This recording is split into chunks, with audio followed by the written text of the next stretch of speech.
although few people survived from above the impact points, that the buildings remained standing at all undoubtedly saved many more. The fact that they were designed to resist over 13,000 tons of wind pressure meant that they could not be knocked over.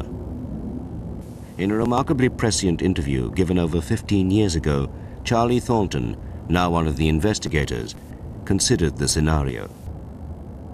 Well, 13,000 tons is a lot of force. People always talk about an airplane crashing into a building. And in 1944 or 45, a plane did crash into the Empire State Building.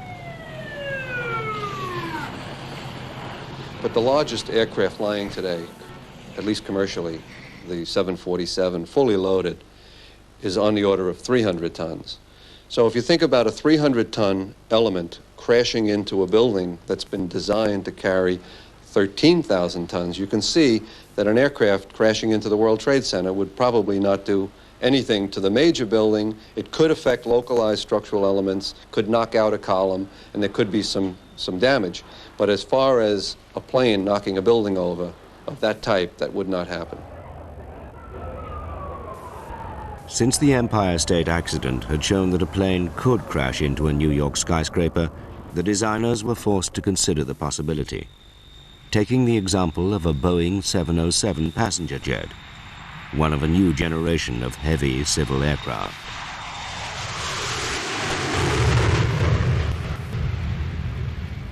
The airplane we were envisioning was the largest airplane of its time, flying slowly and low, lost in the fog. In any event, we designed the buildings to take the impact of the Boeing 707 hitting the building at any location. But the aircraft that hit the towers was a Boeing 767, heavier than a 707, and full of fuel and traveling fast. The energy contained in an airplane or any other moving object is proportional to the square of the velocity. Double the velocity, and you have 4 times the energy. And so the energy imposed on the building by the 767 was very substantially more than the energy that we had assumed in design. Although the impacts were far more powerful than had been considered, and the damage far more extensive than anything ever imagined, still the towers did not fall. The enormous weight from above was supported by the columns either side of the gaping holes. But the buildings were now stressed far beyond their design calculations, and the next phase of the tragedy would unpick what little strength was left.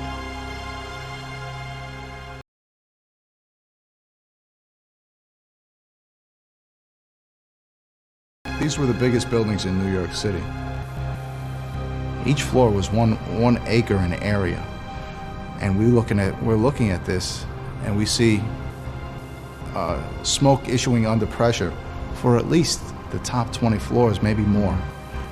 So you're looking at, if we're using the 20-floor figure, you're looking at 20 acres of fire.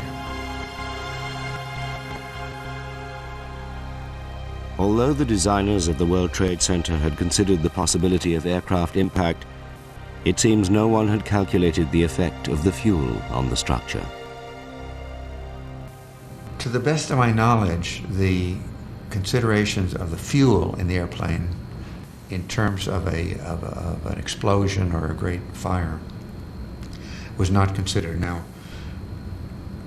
we were not responsible for that aspect of the design, so I'm wrong, but I believe it was not considered, and further I believe that had it been considered, it would have been proven to be impossible to deal with it.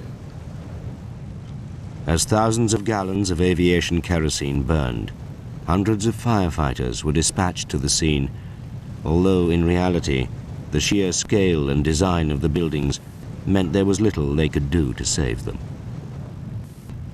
A typical firefighting hose team can extinguish approximately 2,500 square feet.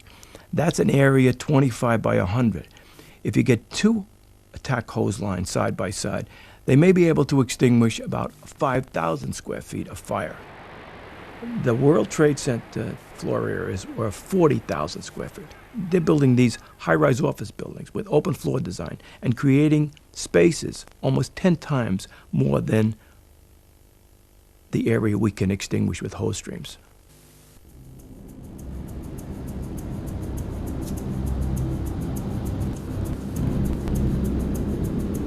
The nature and severity of a fire depends on the type of material that is burning, and predicting what it will do to a building is the preserve of experts called fire engineers.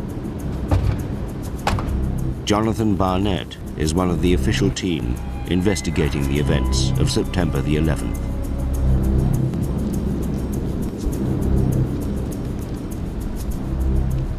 We're going to demonstrate 3 different kinds of fuel burning. We're going to look at ordinary wood combustibles. This represents wood or paper burning.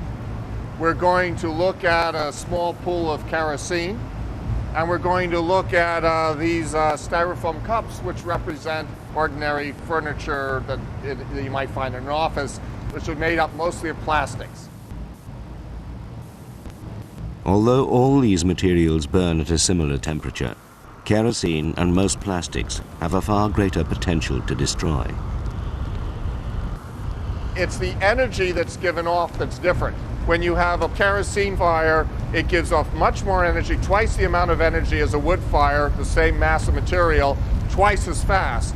So it actually gives off 4 times the amount of heat in the same amount of time. That's the key parameter.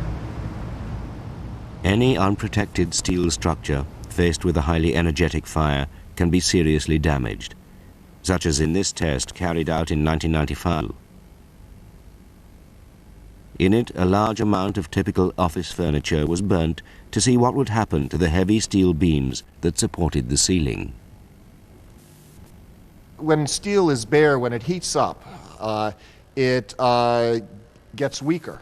It's not that it melts in a fire. In fact, normal fires are not hot enough to melt steel.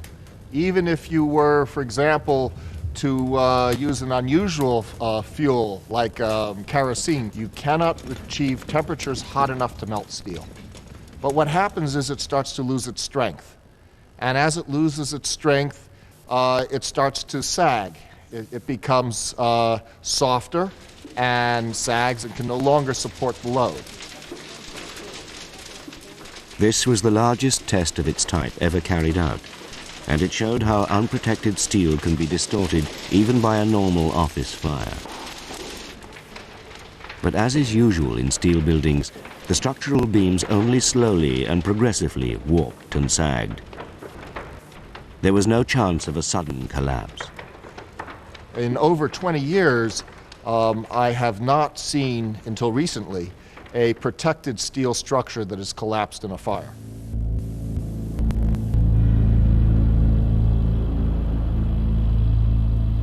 So what was the cause of the devastating explosive failure that happened to the World Trade Center?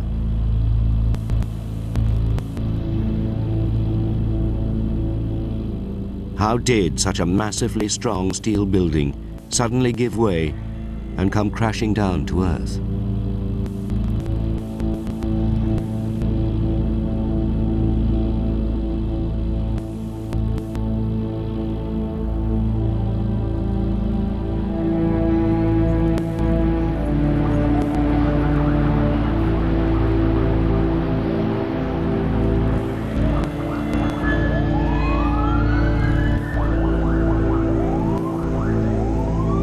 I couldn't believe it. I couldn't believe that actually it collapsed like the way it did. Like everyone else, it was totally out of your human capacity to digest it and absorb it. I was shocked as anyone else.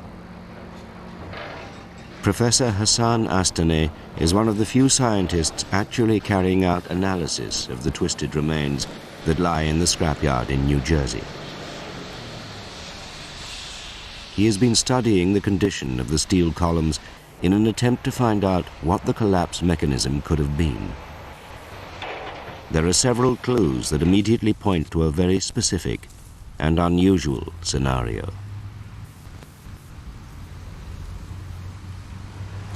What you see here is actually very critical, very, very important. Perhaps this is the most important piece I have found so far. This piece comes from most likely Tower 2, where the plane went in and exploded.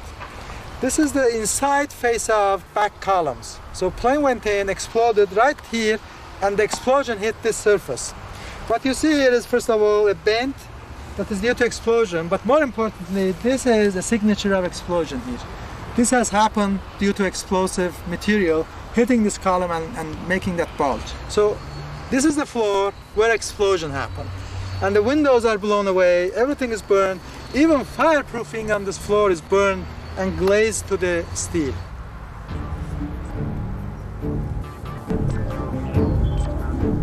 The fireproofing in the World Trade Center was sprayed on, a dry, fragile material made of mineral fibers. Designed to protect the steel from heat, it appears that it may have been blown away by the blasts from the impacts. Although every piece of steel in this scrapyard would have been treated, very little of it can be found. This piece, as you can see, has been burned. You can see the smoke and the fire effect on it. You can see some fireproofing, but really not much of it is left. So you can see that when the building was burning, there was no fireproofing left. The lack of fireproofing would have meant that the steel was extremely vulnerable to the heat from the kerosene. But what has intrigued the investigators above all is that it may have had a disastrous effect on one particular part of the structure, the support for the massive open-plan floors. At the Massachusetts Institute of Technology, Professor Eduardo Causel has been carrying out research into the disaster. In retrospect, and we can always play the general after the war, we can see what went wrong and what you could have done differently. And perhaps the Achilles tendon of the World Trade Center is the way that the floors were supported with the columns. The connection between the floors and the columns. It was in my view, these were relatively weak connections. The floor system was unusual for its time. Instead of the thick steel beams that are normally used, the floors were supported with lightweight structures called trusses. A steel deck was placed over them to form prefabricated panels, which were then hoisted into position. They were fastened at each end to brackets welded to the wall, and once in place, each floor was covered with a 4-inch layer of concrete. This system was one of the reasons why the towers could be built so quickly, since each floor was largely pre-assembled down on the ground. But the drawback with such lightweight trusses is that they can be very susceptible to fire. There is no other construction technique that has killed more firefighters than trusses. We have a saying in the fire service, don't trust the truss. They fail during fire. For example, 40 years ago, the fire protection engineers told us that an unprotected steel truss will fail within 5 or 10 minutes of fire exposure. Trusses are highly efficient. They're extremely strong for their weight. But because they are so light, they heat up very quickly in a fire. And unless they're well protected with fireproofing, they will start to bend and distort. With the fireproofing damaged or removed altogether, this was the first part to be affected by the inferno raging in the towers.